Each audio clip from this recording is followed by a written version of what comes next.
O eco dos passos de Helena pelo corredor vazio ainda me assombra. Naquela noite, quando ela fechou a porta atrás de si, levando consigo nossos filhos, percebi que o silêncio era mais ensurdecedor do que qualquer grito.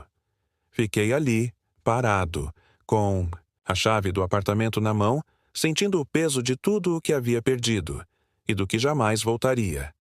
Meu nome é Lucas Henrique, tenho 29 anos e sou fisioterapeuta. Sempre gostei de ajudar as pessoas a se reerguerem, a reencontrar movimentos, a superar dores. Nunca imaginei que um dia eu mesmo precisaria de tanta reabilitação emocional. Mas, antes de tudo isso, havia esperança. Havia amor. Havia Helena. Conheci Helena em um congresso de fisioterapia em Belo Horizonte. Ela era enfermeira, vinda de Salvador, cheia de energia e com um sorriso que iluminava qualquer sala. Lembro do momento exato em que nossos olhares se cruzaram, durante uma palestra sobre reabilitação neurológica. Ela fez uma piada sobre o palestrante sussurrando para mim, e eu ri alto demais, chamando a atenção de todos. Foi assim que começamos a conversar, entre risos e olhares cúmplices. O primeiro sinal de alerta, que ignorei completamente, foi a maneira como ela falava do ex-namorado, sempre com desprezo, como se ele fosse o único culpado pelo fim do relacionamento. Achei que era só mágoa, não percebi que havia ali uma dificuldade em assumir responsabilidades. Mas, apaixonado, deixei passar. Nosso namoro foi intenso. Helena era impulsiva, apaixonada, cheia de planos. Em poucos meses estávamos morando juntos em um pequeno apartamento no bairro Santa Efigênia. Eu trabalhava em uma clínica de reabilitação, ela no hospital municipal. Nossas rotinas eram puxadas, mas encontrávamos tempo para nós. Cozinhávamos juntos, assistíamos séries, fazíamos planos para o futuro. O casamento veio rápido, quase como uma consequência natural da nossa convivência. Foi uma cerimônia simples, só para a família e alguns amigos próximos. Lembro do olhar de orgulho do meu pai, da emoção da minha mãe, do sorriso nervoso de Helena. Naquela noite, dançamos até tarde, prometendo um ao outro que enfrentaríamos tudo juntos. O nascimento de nossos filhos foi o ápice da nossa felicidade. Primeiro veio Rafael, nosso menino curioso, hoje com 7 anos. Depois, 2 anos depois, nasceu Clara, nossa menina sensível, agora com 5 anos. Rafael sempre foi muito ligado a mim. Adorava quando eu o levava para o parque ou ensinava a andar, de bicicleta. Clara, por outro lado, era mais reservada, mas tinha um carinho especial por mim. Gostava de deitar no meu colo enquanto eu lia histórias. Nossos dias eram cheios de pequenas alegrias. O café da manhã em família, as brincadeiras. No quintal, as viagens para a casa dos meus pais no interior. Eu me sentia realizado, completo. Helena, porém, parecia cada vez mais inquieta. Começou a reclamar do trabalho, da rotina, da falta de tempo para si mesma.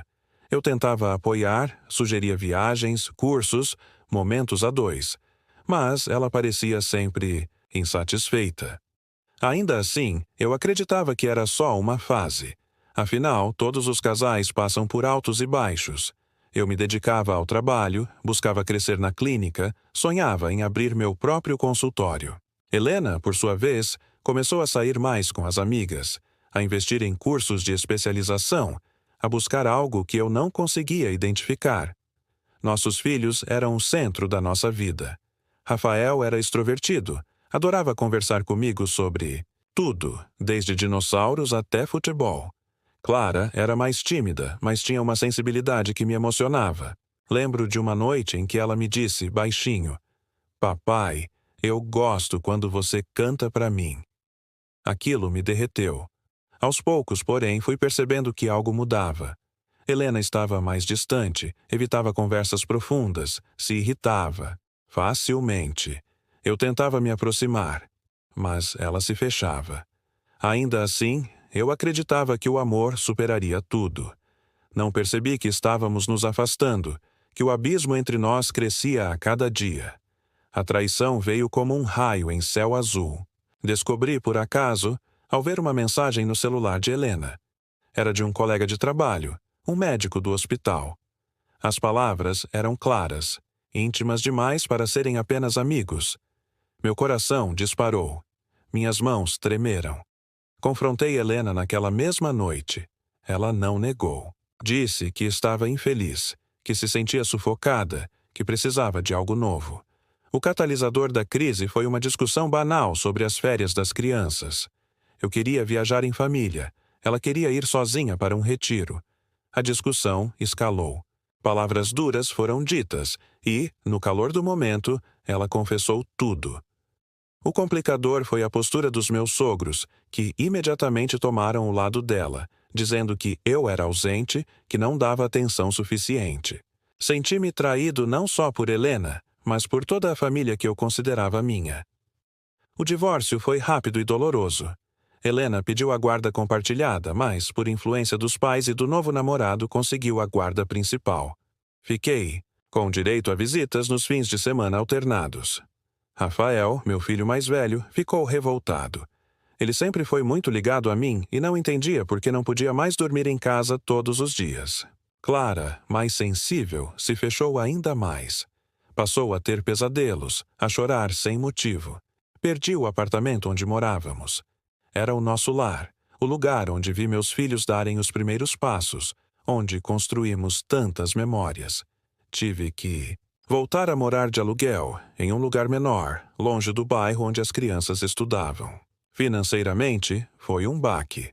Além da pensão, precisei vender meu carro para pagar as dívidas do processo. No trabalho, minha produtividade caiu. Colegas começaram a se afastar, alguns por pena, outros por não saberem como lidar com meu sofrimento.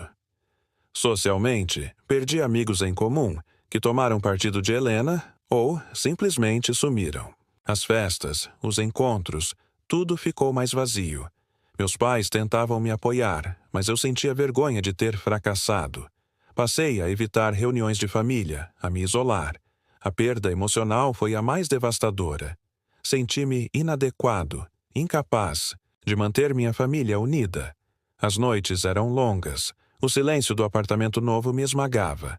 Sentia a falta do barulho das crianças, do cheiro do café de Helena, até das discussões banais. Passei a duvidar de mim mesmo, a questionar cada escolha, cada palavra dita ou não dita. Os encontros com meus filhos eram dolorosos. Rafael, revoltado, me perguntava por que eu não lutava mais. Pai, por que você deixou a mamãe levar a gente? Eu tentava explicar, mas não havia resposta que o consolasse. Clara, por sua vez, se agarrava a mim nos poucos momentos juntos, como se temesse que eu também fosse desaparecer. Lembro de um domingo em que fomos ao parque. Rafael estava calado, olhando para o chão. Tentei puxar assunto, falar de futebol, de escola, mas ele só respondeu: "Não é a mesma coisa, pai." Senti um nó na garganta. Clara, percebendo meu desconforto, segurou minha mão e disse: "Eu te amo, papai." Aquilo me deu forças para continuar. Helena, por sua vez, parecia cada vez mais distante. Passou a me tratar com frieza, como se eu fosse um estranho. As conversas se resumiam a questões práticas sobre as crianças. O novo namorado dela, o médico, passou a frequentar a casa, a conviver com meus filhos. Isso me dilacerava. Rafael passou a rejeitá-lo. Clara se retraía ainda mais. O processo de divórcio foi desgastante. Advogados, audiências, discussões intermináveis sobre guarda, pensão, visitas. Senti-me impotente, como se minha vida estivesse sendo decidida por estranhos. No final, fiquei com pouco. Um apartamento alugado, uma conta bancária quase zerada e a sensação de ter perdido tudo o que importava. As noites eram as piores. O silêncio da casa vazia me fazia reviver cada momento, cada erro. Passei a ter insônia, a perder o apetite. Meus pais se preocupavam, tentavam me animar, mas eu estava afundado em tristeza. Sentia falta dos meus filhos, da rotina, até das pequenas irritações do dia a dia. O pior foi perceber o impacto nos meus filhos. Rafael ficou mais agressivo, começou a ter problemas na escola. Clara, por outro lado, se fechou em um mundo próprio, desenhando sempre a mesma cena. Uma casa dividida ao meio, com ela no centro. Tentei buscar ajuda, Levei-os a uma psicóloga, mas o processo era lento, doloroso. Aos poucos, fui me dando conta de que precisava reagir. Não podia deixar que a dor me consumisse, que meus filhos perdessem não só a família, mas também o pai. Mas, naquele momento, tudo parecia perdido. O recomeço foi lento, quase imperceptível. Começou com pequenas mudanças. Voltei a correr, no parque, a cuidar da alimentação, a tentar dormir melhor. No trabalho, me forcei a retomar projetos, a buscar novos pacientes. Aos poucos, fui recuperando a confiança, a sensação de que ainda podia construir algo. A relação com meus filhos foi o maior desafio. Rafael continuava revoltado, distante. Clara, por outro lado, começou a se abrir. Em uma noite, enquanto eu a colocava para dormir, ela me disse: "Papai, eu sei que você está triste, mas eu ainda sou sua filha." Aquilo me tocou profundamente. Passei a investir mais tempo de qualidade com eles, a criar novas memórias, mesmo que em um espaço menor. Comecei a frequentar um grupo de apoio para pais divorciados. Lá, ouvi histórias parecidas com a minha, troquei experiências, aprendi a lidar melhor com a culpa e a frustração. Percebi que não estava sozinho, que muitos homens passavam pelo mesmo. Isso me deu forças para seguir em frente. O tipo de recomeço que vivi foi a reconstrução de uma nova identidade. Deixei de ser apenas o marido de Helena, ou o pai das crianças, para ser Lucas Henrique, um homem capaz de superar perdas e recomeçar.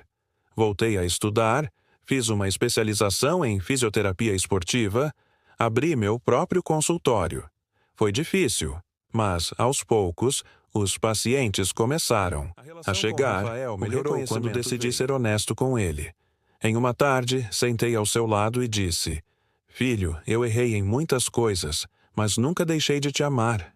Sei que está difícil, mas quero que saiba que sempre estarei aqui." Ele chorou, me abraçou, e a partir dali, nossa relação começou a se reconstruir. Clara, por sua vez, passou a desenhar casas inteiras, com todos juntos, mesmo que em lares diferentes. A lição mais importante que aprendi foi que não podemos controlar tudo.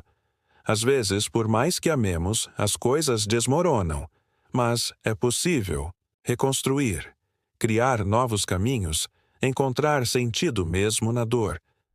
Aprendi a valorizar os pequenos momentos, a não me culpar tanto, a perdoar, a mim mesmo e a Helena.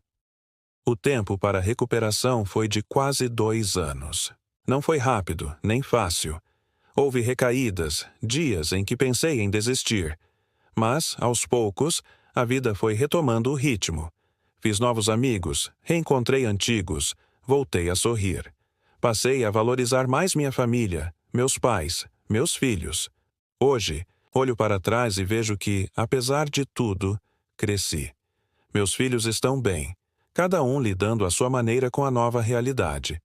Rafael voltou a jogar futebol, Clara a sorrir. Helena seguiu seu caminho e, apesar das mágoas, conseguimos manter uma relação cordial pelo bem das crianças. O silêncio da casa vazia já não me assusta. Aprendi a preenchê-lo com música, com risos, com esperança. Sei que ainda há muito a construir, que a vida é feita de recomeços. E, acima de tudo, aprendi que, mesmo depois da maior das perdas, é possível encontrar um novo sentido, um novo lar, dentro de mim mesmo.